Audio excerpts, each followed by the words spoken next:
Bismillahirrahmanirrahim. Assalamualaikum warahmatullahi wabarakatuh. Alhamdulillahirabbil alamin. Wassalatu wassalamu ala asyrafil anbiya wal mursalin nabiyina Muhammadin wa ala alihi wa sahbihi wa man tabi'ahum bi ihsanin ila yaumiddin, amma ba'd. Usikum wa nafsi bi taqwallah, laqad fazal muttaqun. Jamaah yang semoga dirahmati Allah Subhanahu wa taala.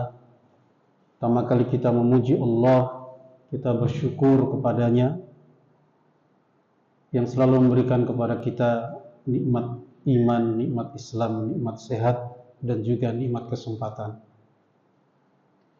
Salawat dan salam semoga tercurah pada Nabi kita Muhammad sallallahu alaihi wasallam, keluarganya, sahabatnya, dan orang-orang yang selalu istiqomah mengikutinya, dan semoga kita termasuk di dalamnya. Jazakumullah, pada malam ini kita akan masuk pada bab yang ke-59 dari kitab Riyadhus Shalihin karya Imam An-Nawawi rahimahullah, yaitu bab tentang babul hathi alal akli min amali yadihi wa ta'affufi bihi anis su'al wa ta'arrud lil iqta. Jadi bab ini menjelaskan tentang motivasi, dorongan agar kita ini makan dari hasil usaha tangan kita sendiri, dan menjaga diri dari minta atau mengharap pemberian dari orang lain. Jadi intinya bab 59 ini bagaimana Islam mendorong kita agar kita ini mandiri, berdikari, berdiri di atas kaki sendiri. Jazakumullah. Al-Imam An-Nawawi rahimahullah membuka bab ini dengan surah Al-Jum'ah, ya. Fa idza qudiyatis shalah fantashiru fil ardi wabtaghu min fadlillah.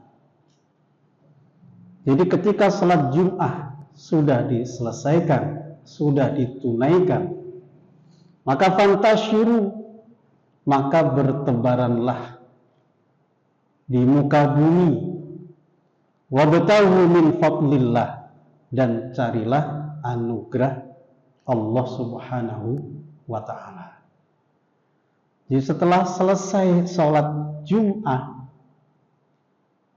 maka sebagian kita nggak tahu, malah duduk-duduk gitu ya, leyeh-leyeh gitu ya. Apa leyeh-leyeh itu ya? Rebahan gitu ya. Kalau ayat ini enggak, perintahnya malah fantashiru. Selesai Jumatan ya sudah, intishar, bertebar, balik ke aktivitas kita, kembali kepada aktivitas kita. Aktivitas apa? Wabtaghu min fadlillah, mengejar, mencari anugerah dari Allah Subhanahu wa ta'ala. Makanya kalau kita keluar masjid, apa doanya, Pak? Allahumma salli ala Muhammad, Allahumma inni as'aluka min fadlik. Setelah sholawat, kemudian kita, ya Allah, aku mohon dari sebagian anugerah. Nah ini, Pak, ya. Nah ini yang dikutip Imam An-Nawawi rahimahullah untuk membuka bab ini. Ada beberapa hadis dari bab ini, ya. Tapi yang akan kita bahas adalah hadis yang pertama saja. Nanti yang lain akan kita masukkan dalam faidahnya. Hadis yang akan kita bahas adalah hadis riwayat Az-Zubair bin Al-Awwam. Az-Zubair bin Al-Awwam ini adalah sepupu Rasulullah sallallahu alaihi wasallam.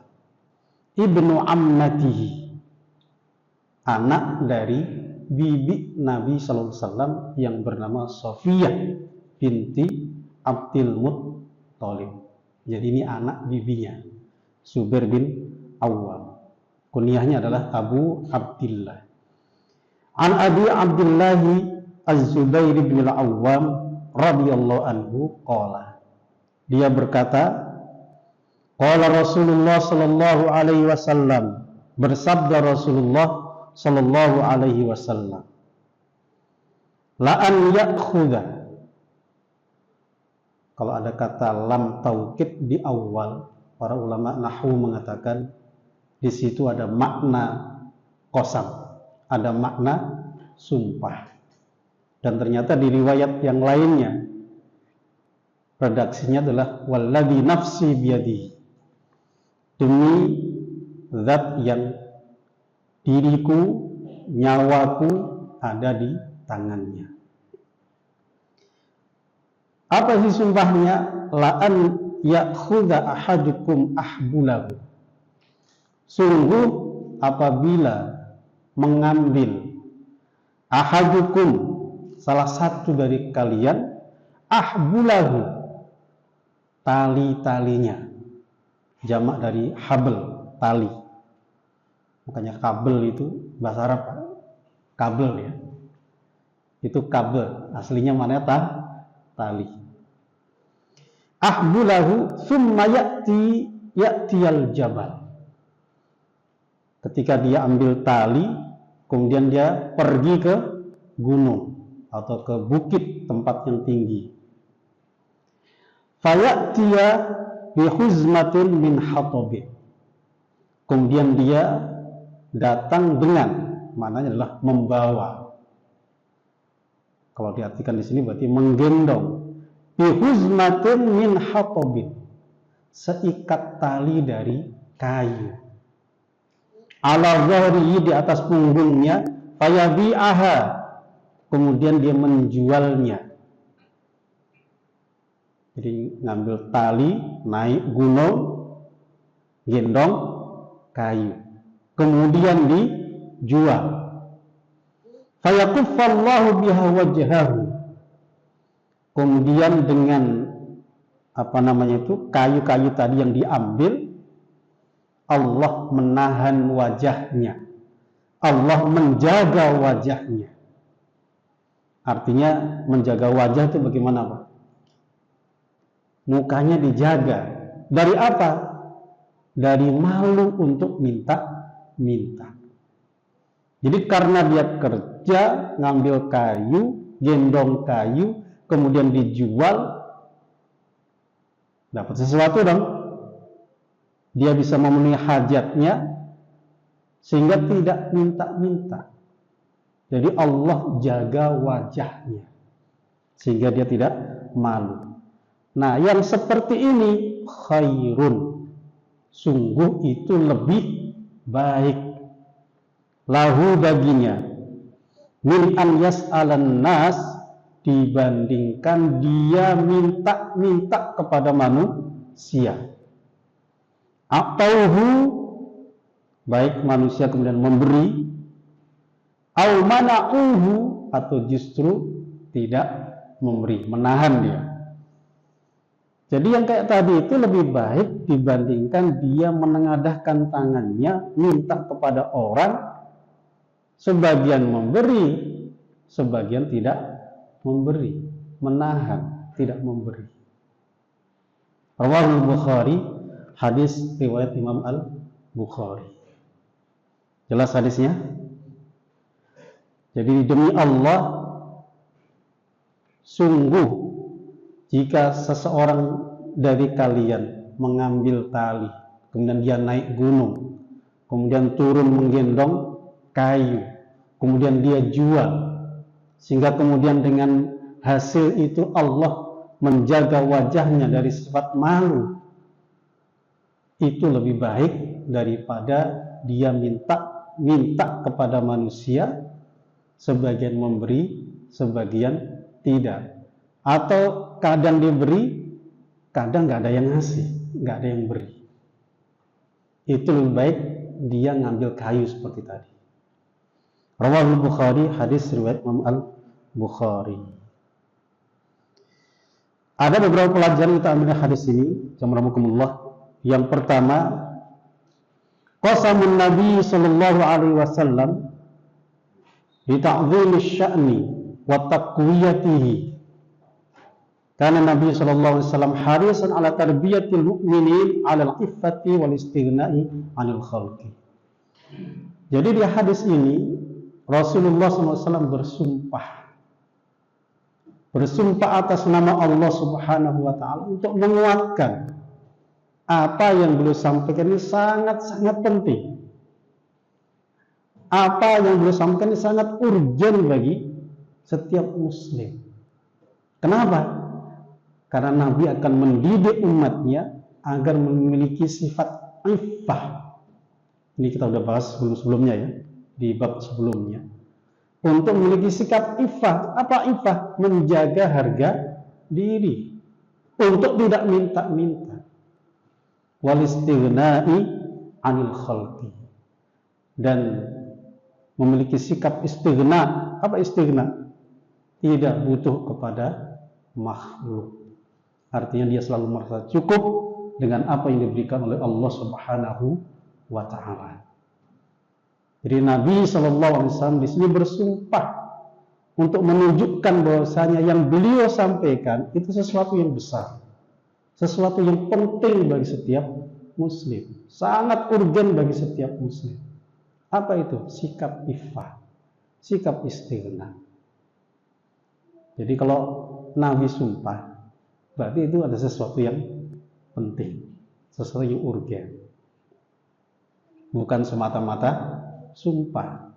Nggak hanya, ya kalau bahasa orang kita latah gitu ya. Bukan.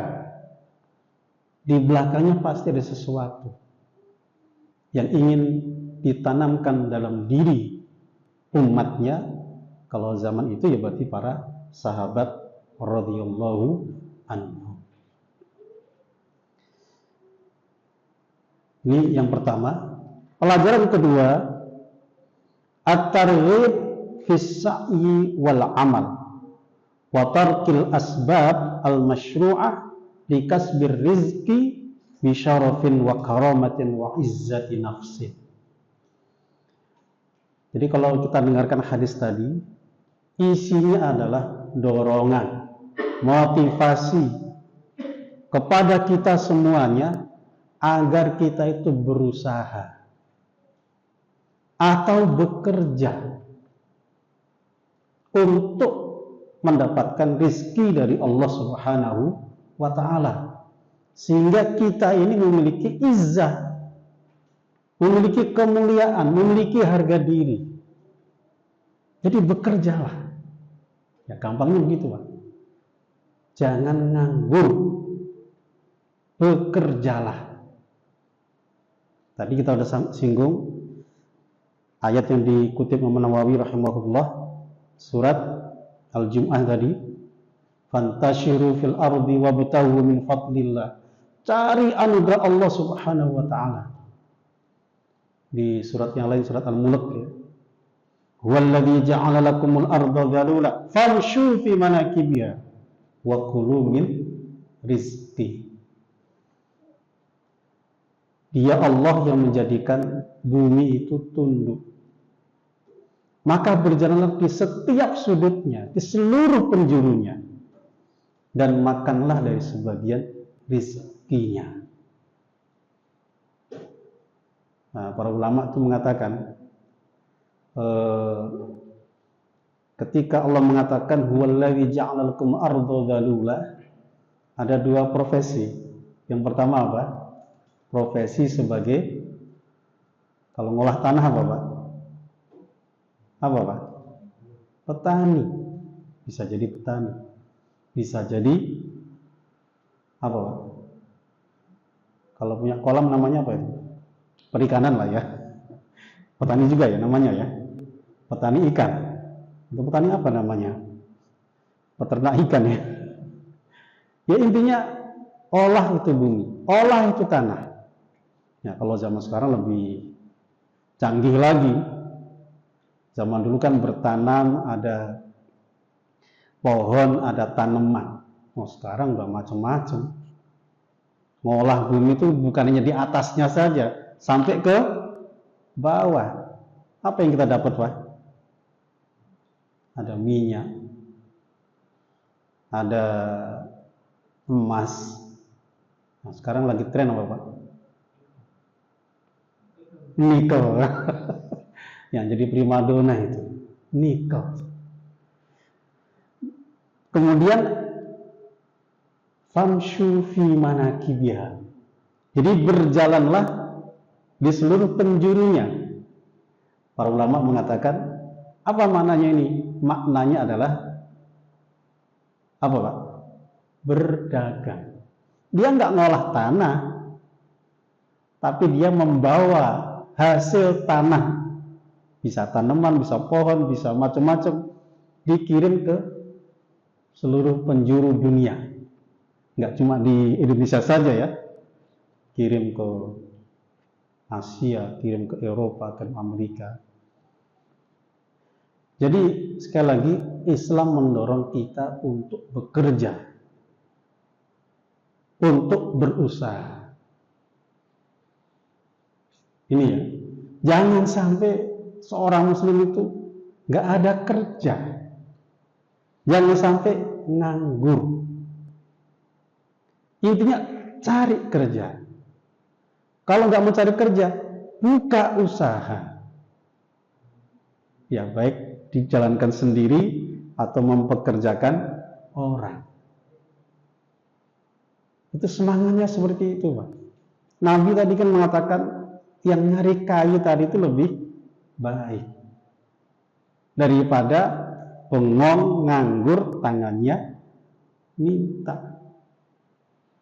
Makanya Imam Syafi'i rahimahullah sampai mengatakan, innal ladzi yastati'u an yaksiba rizqahu wa yas'alun nas wa qad waqa'a fi itsmin kabir bal waqa'a fi darajatil hurmah. Kalau ada orang mampu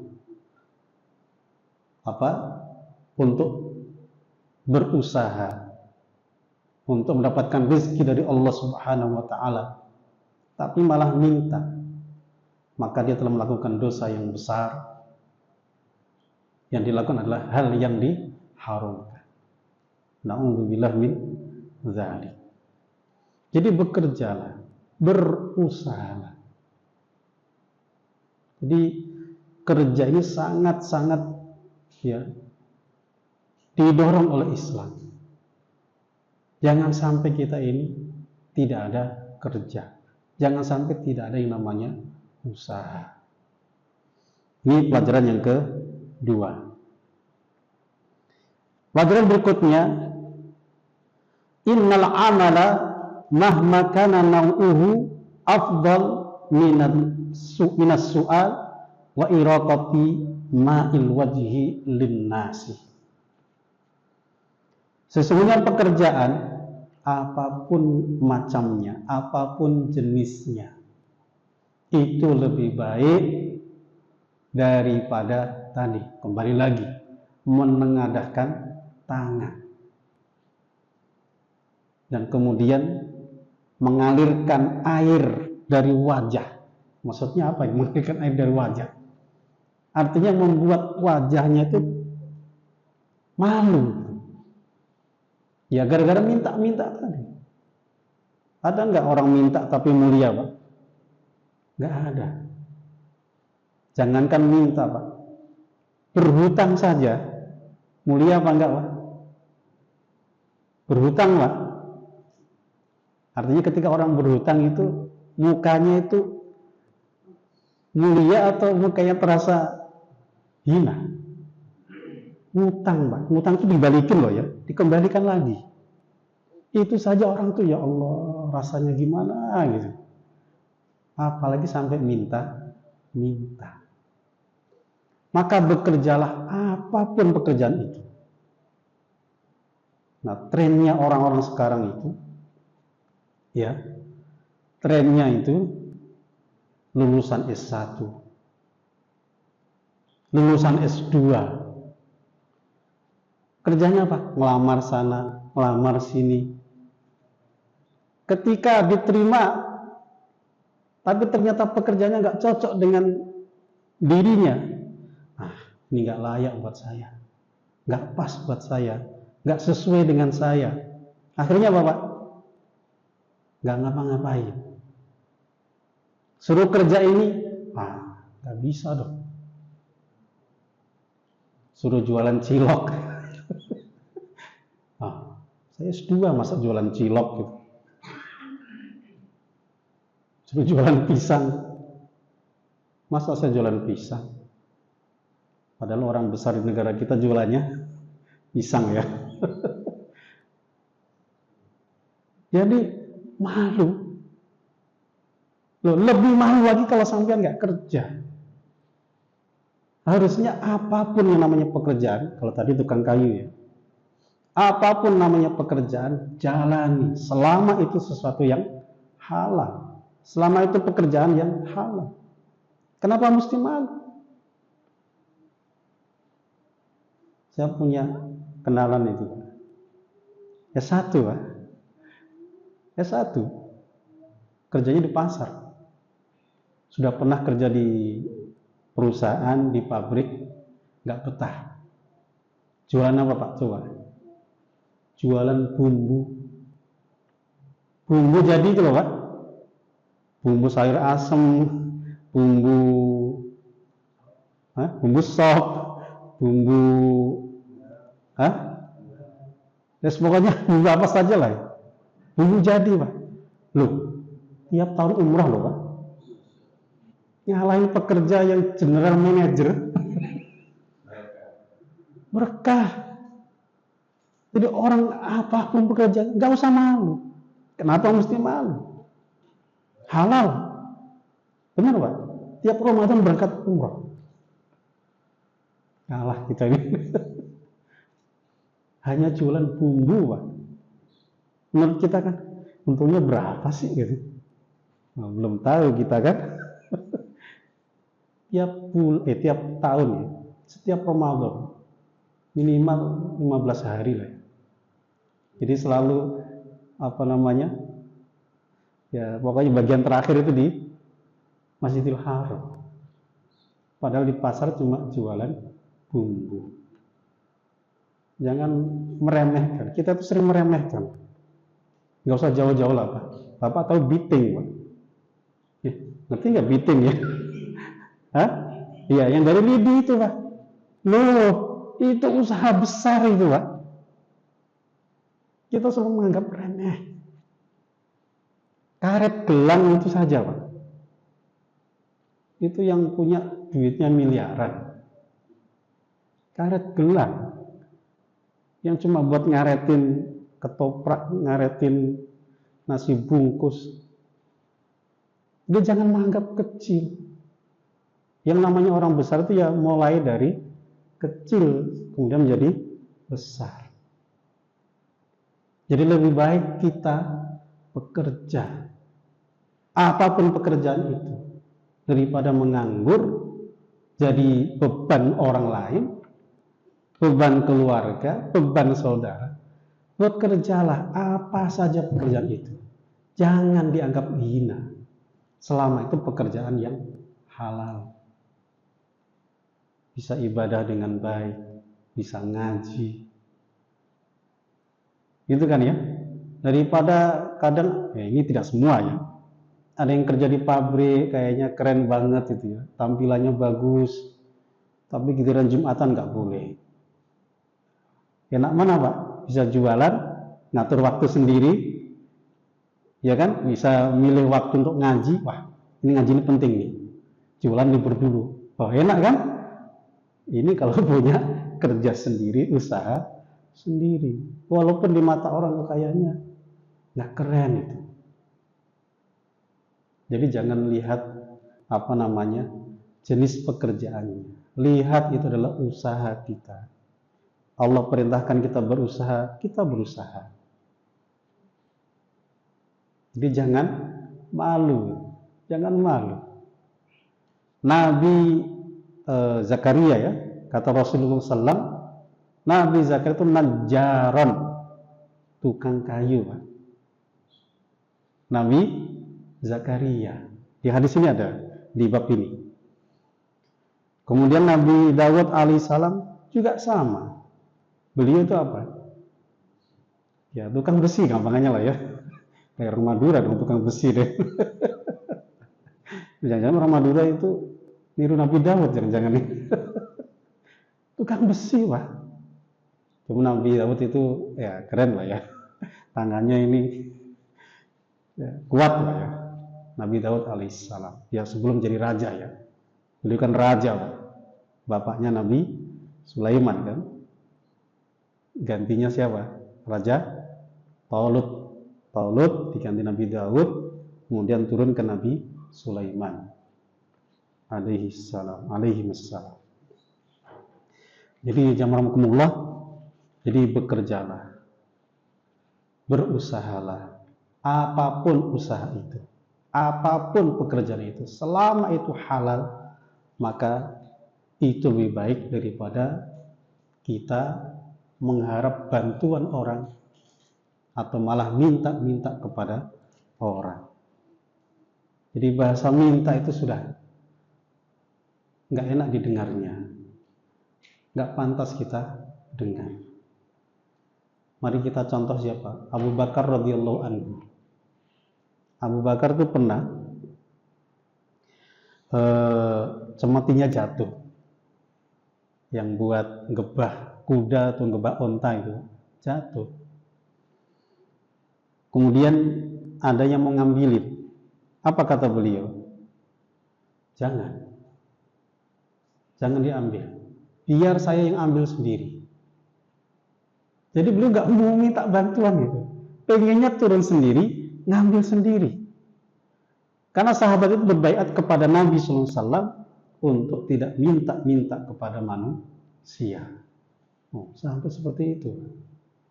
Kata beliau, "Ausani habibi, amarani habibi, alla as'alan nasa syai'a." Kekasihku, yaitu Rasulullah SAW, memerintahkan kepada agar aku tidak pernah minta apapun kepada manusia. Padahal cuma cemeti jatuh itu.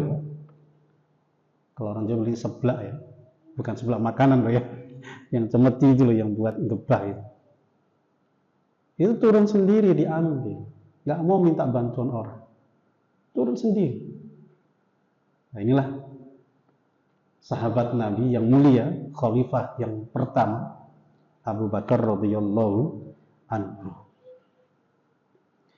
Baik, yang keberapa ini tadi, Pak? Yang ketiga ya. Pelajaran keempat, jamarakumullah, adalah fadlul iktisab bi amalil yadi. Keutamaan berusaha dengan tangan sendiri. Tadi hadisnya apa, Pak? Orang ngambil tali, naik ke gunung, ke bukit, kemudian ngambil kayu. Kayu digendong, kemudian dijual. Artinya,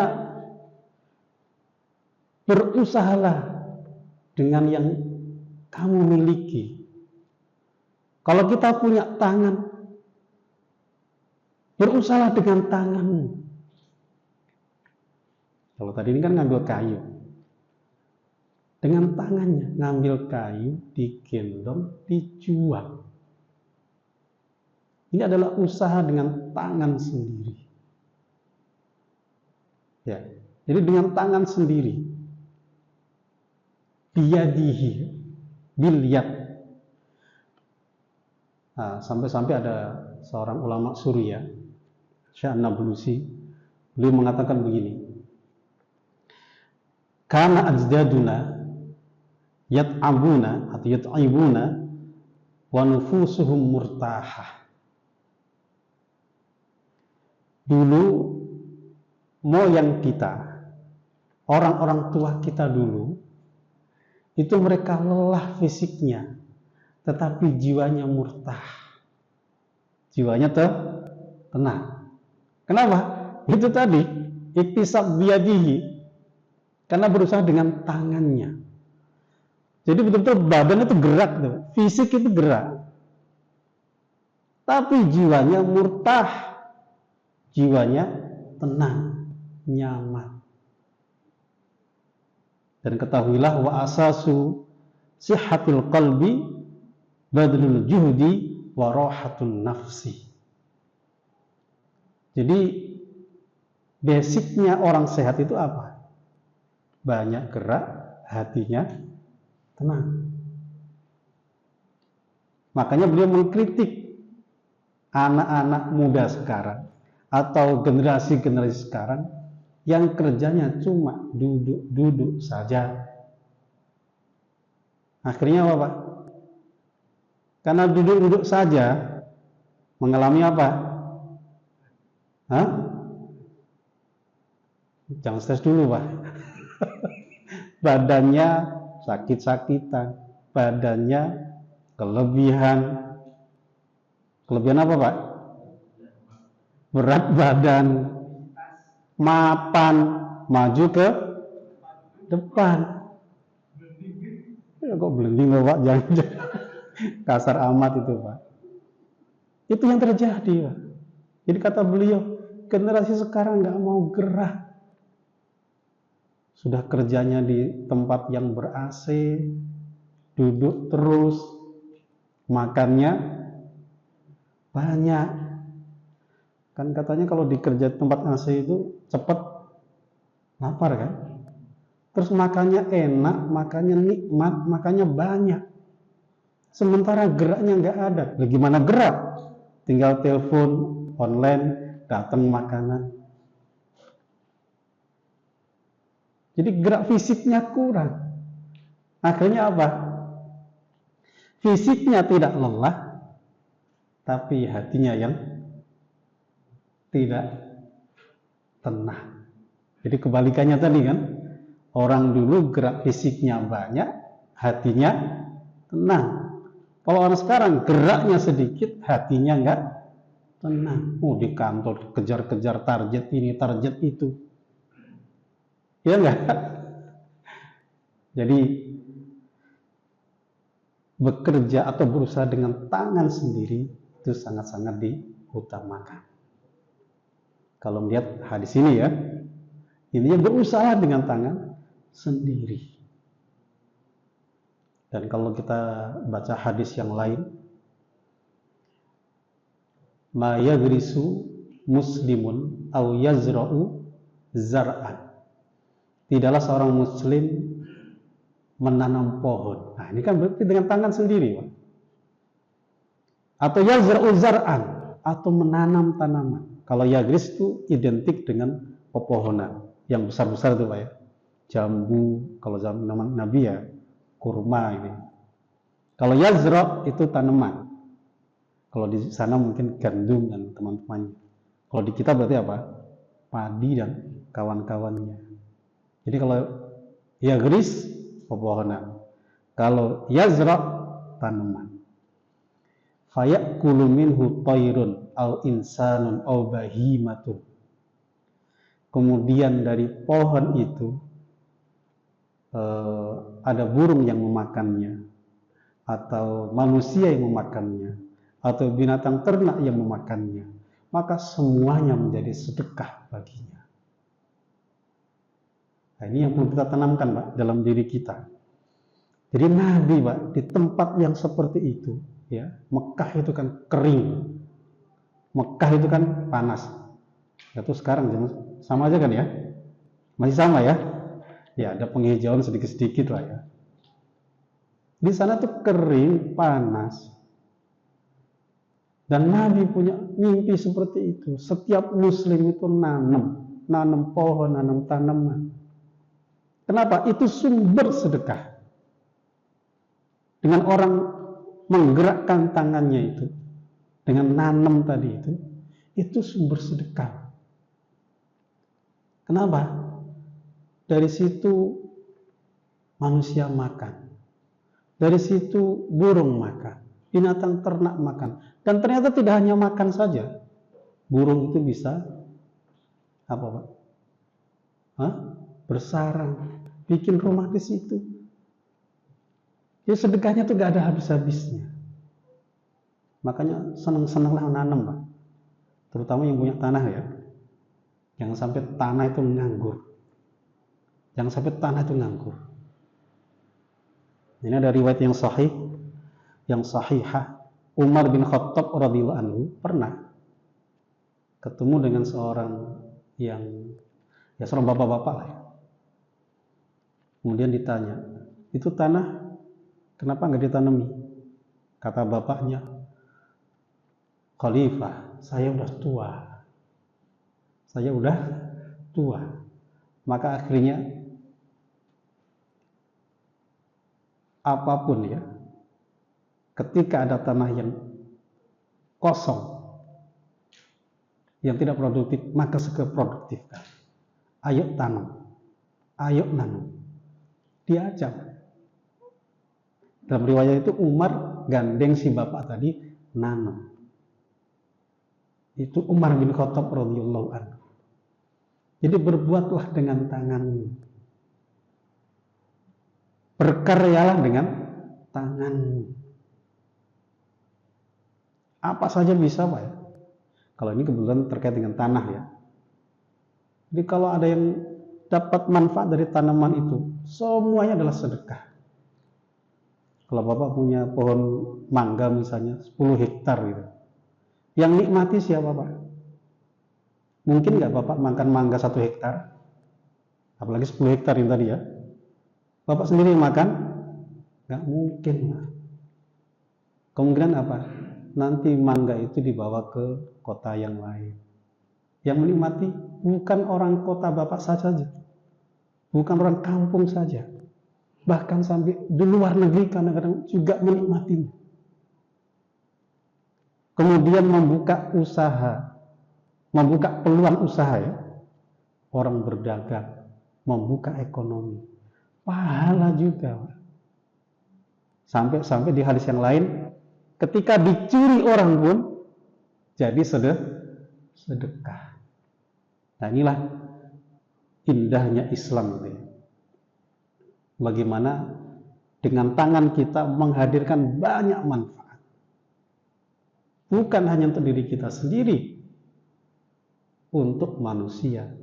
Bahkan yang bukan manusia saja, burung. Bahkan lingkungan, Pak. Kalau banyak hijau-hijauan, apa yang ada, Pak? Karbon dioksida ini ya, diserap ya. Ditangkap sama yang hijau-hijau itu. Monoksida Pak, karbon dioksida Pak. Dioksida ya. Aman Pak. Jadi hijau. Itu Masya Allah. Makanya perbuatan tangan ini, usaha dengan tangan ini, itu mulia. Makanya fadlul iktisab bil yadi. Tadi kita sudah sampaikan, Nabi Zakaria itu najjar, memfungsikan tangannya. Sebagai apa? Tukang. Najjar. Nabi Daud juga sama, sebelum jadi raja itu terkait dengan besi. Nabi kita Muhammad Shallallahu Alaihi Wasallam apa kerjanya Pak?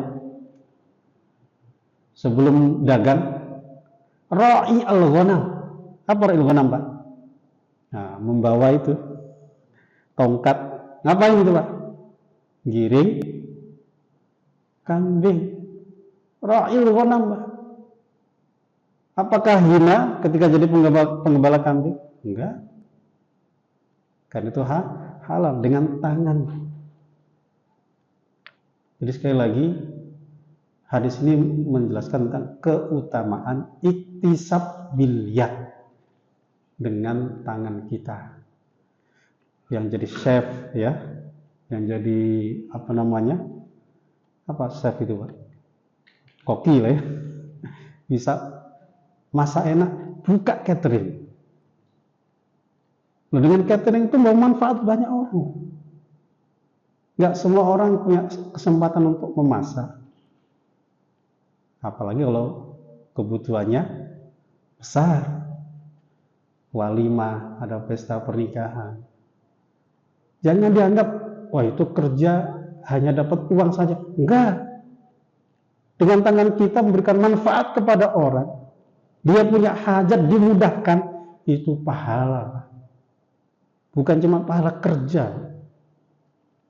Dengan kita memenuhi hajatnya, kita memenuhi hajat saudara kita. Ingat, wallahu fi aunil abdi, maka al-abdu fi auni akhihi. Allah akan senantiasa menolong seorang hamba jikalau seorang hamba itu setia dan selalu menolong saudaranya. Jadi jangan dianggap itu kerja dan usaha catering saja ya. Itu subhanallah, membantu hajat saudara kita. Ini dari tangan Pak ya. Dari tangan ini macam-macam Pak. Kan sekali lagi, fadlu al-iktisab bil ya. Makanya bab kita ini adalah keutamaan bekerja, berusaha dengan tangan sendiri. Ya subhanallah. Yang terakhir, jazakumullah, dalam berusaha ini, dalam bekerja dengan tangan sendiri ini, tadi sudah kita singgung ya, minimal ada istighna, yang kedua ada sikap iffah yang kita dapatkan. Apa istighna? Kita bisa mencukupi diri kita sendiri. Yang kedua, kita bisa menjaga diri kita. Sikap apa tadi? Iffah. Ditambah lagi, kita bisa bersedekah, bisa tasadduq, bisa membantu orang lain. Jadi kalau kita kerja, walaupun nggak kena zakat Pak, jangan sampai cuma untuk kebutuhan diri kita sendiri. Sebagian itu usahakan ada yang disedekahkan, walaupun minimal ya, walaupun nggak maksimal, walaupun nggak banyak. Intinya jangan lupa bersedekah. Karena di hadis yang lain, Nabi selalu menyampaikan terkait orang yang ngambil kayu juga tadi itu. Dia menjaga dirinya, mencukupi dirinya, dan dia bisa bersedekah kepada orang lain. Ya, sekali lagi, jazakumullah, di hadis ini memotivasi kita agar kita ini berusaha dengan tangan kita sendiri dalam rangka untuk mencukupi kebutuhan kita sendiri, dalam rangka untuk memiliki sikap iffah, menjaga harga diri kita, dan juga mendatangkan manfaat kepada orang lain, sehingga kita tidak jatuh dalam yang namanya as-su'al, minta-minta, dan juga tidak jatuh dalam yang namanya mengharapkan pemberian dari orang lain, sehingga seolah-olah kita ini nggak merasa cukup dari apa yang diberikan oleh Allah Subhanahu wa Ta'ala. Sekali lagi, orang nganggur dalam Islam itu nggak boleh, harus usaha. Usaha nggak bisa, kerja, apapun pekerjaan itu, tidak ada yang hina selama itu adalah sesuatu yang halal. Wallahu ta'ala alam. Naktafi bihadzal liqa wa nakhtatim bi kafaratil majlis. Subhanakallahumma bihamdika asyhadu an la ilaha illa anta astaghfiruka wa atubu ilaik. Wal afu minkum. Assalamualaikum warahmatullahi wabarakatuh.